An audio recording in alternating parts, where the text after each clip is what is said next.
Hi, I'm Amy K. Watson, CEO and head coach for Career Leadership Alignment. I wanted to talk to you today about something that I'm really passionate about, which is being open to feedback.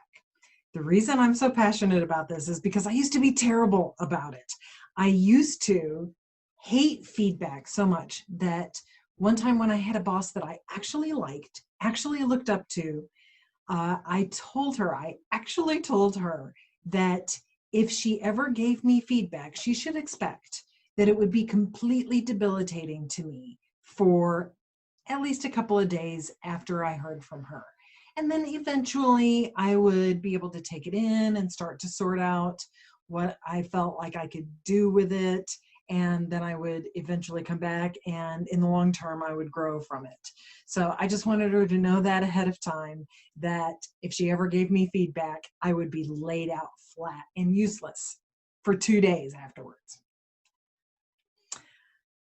That was very true for me at the time, but it's not the kind of thing that you really want to be telling your boss. And honestly, it's not the kind of thing that needs to be true for anybody. However, a lot of us hate feedback. When we receive feedback, we can sometimes take it really hard. Uh, it doesn't have to be that way. So what I wanted to talk to you about today is how you can begin to shift, and it's not going to be an overnight change, but you can begin to shift things and get to where, yeah, you're able to take in that feedback. You're even able to ask for feedback and not be hit hard by it, and just take it in and grow from it and even want it, even hunger for it.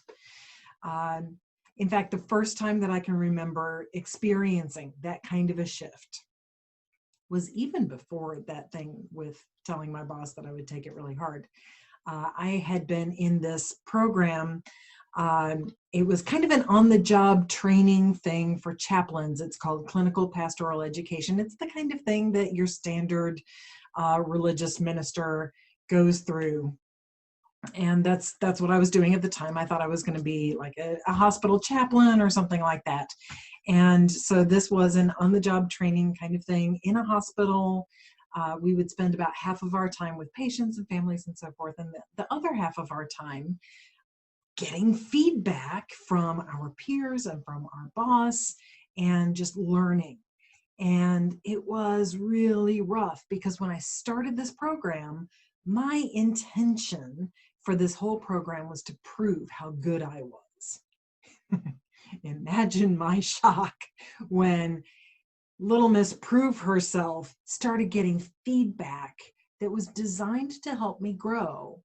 And I was trying to tell everybody, I'm done growing, I'm good. You can trust me. Those don't go well together. So it hurt. I was angry, man, I was pissed off. I fought it. But after about like 3 months of this relentless kind of coming after me like a waterfall hitting the rocks below, constant feedback, eventually I started to realize that, oh my God, if I stopped trying to prove myself and instead started bringing my challenges and the things that I didn't know how to do to these people, they could help me figure it out. I could get better, and then I could be honestly good instead of just being all puffed up. So that's the shift that I started to make. And I just completely drank the Kool-Aid for years afterward. All I wanted to do was the same kind of on-the-job learning kind of activity. Even when I was managing a team in retail, even when I was managing a team in higher education, I longed for a group of peers and a boss who would want me to write up my conversation so that they could read it and give me feedback about how I could have been even better. Alas, most workplaces are not set up like that, and so that feedback well dried up. And eventually, by the time I got to this boss that I told, you can't give me feedback unless you're prepared for me to be laid out for a couple of days, by that time, I was no longer capable of accepting feedback. I'd had some pretty traumatic experiences in the workplace. I'd gotten fired. I had seen myself in lights that I did not like. I was terrified by the time I got to her. And so I had reverted back to my old pattern of not being able to take feedback. So one lesson that I learned through this whole experience was that you have to expose yourself to it. It's exposure therapy. You have to receive a lot of feedback and kind of push through your own resistance to it, and eventually get to the point where you understand that, okay, this is actually benefiting me. I'm actually enjoying the process of growing, and I'm grateful to have this experience. But it takes a while to get there. The second thing is that remember when I told my boss that it would take me a couple of days, that's a long time to hold on to feedback. Not everybody's like that. I know that some people will hear feedback and it's kind of like water off a duck's back. Maybe they don't even really take it in. Or they do take it in, they find it very instructive, and it doesn't linger. So if you're like me, in my old patterns, and you tend to like hold on to it for days or weeks, or some people are really holding a lot of pain from feedback that they received a long time ago. If that is you, that is also something that you can move past, because receiving feedback is really just a skill. And one of the main skills that you can develop, aside from just that exposure therapy, is the skill of self-compassion, of being able to say to yourself, oh, that's hard. That is hard to hear, and I am feeling pain. Brene Brown has, I love what she says that she does when she's feeling that initial sting, is she just goes pain, pain, pain, pain, pain. Just to acknowledge it, just to shine a light on it, to sit with it, to live with it while it is there and while it dissipates, because it does. We have this narrative in our society that if I start to cry, I'll never stop, or if I ever start to feel this pain, it's going to eat me alive. And the truth is that that's just not actually the way pain works. It's just what we're terrified is going to happen. It doesn't actually happen. The truth is, if you allow yourself to feel the pain, to feel the hurt, and just let it be there, it's kind of like, when you first strike a match and you're holding that match straight up, it bursts at first, and then it just kind of dies. It shrinks down, and then it's gone, and then you've got that little wisp of smoke. It's very much the same way.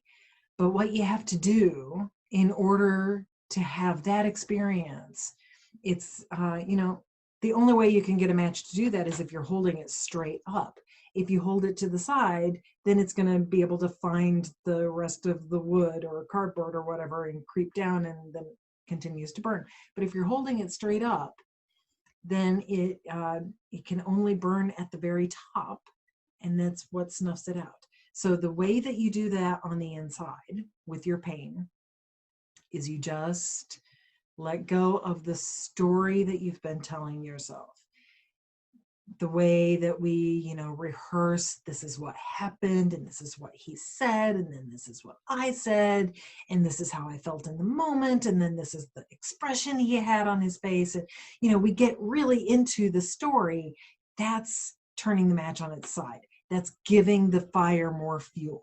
But if you stop that story and you just say, pain, oh man, I really am feeling that, and you just keep your awareness on what it feels like and not on the storyline, then what happens is the pain just finishes. It burns up what it was there to burn, and then it goes.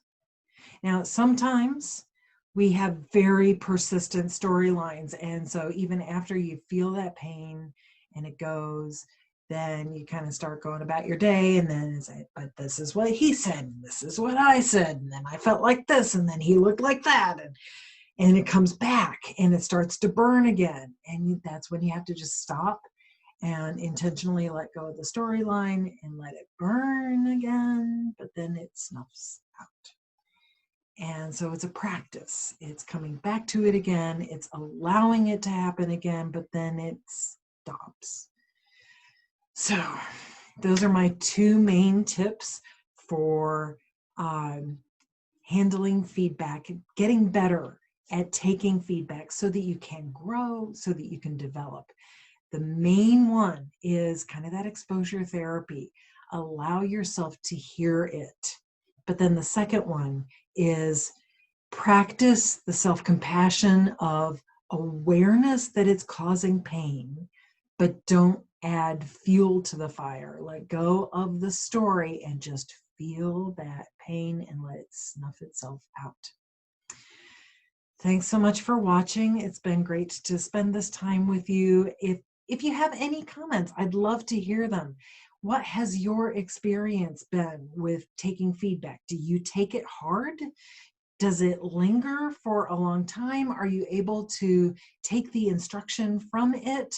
Do you find yourself laid out for a couple of days, or is it water off a duck's back? Each one of us is different. I'd love to hear what your experience is. Thanks so much. See you next time.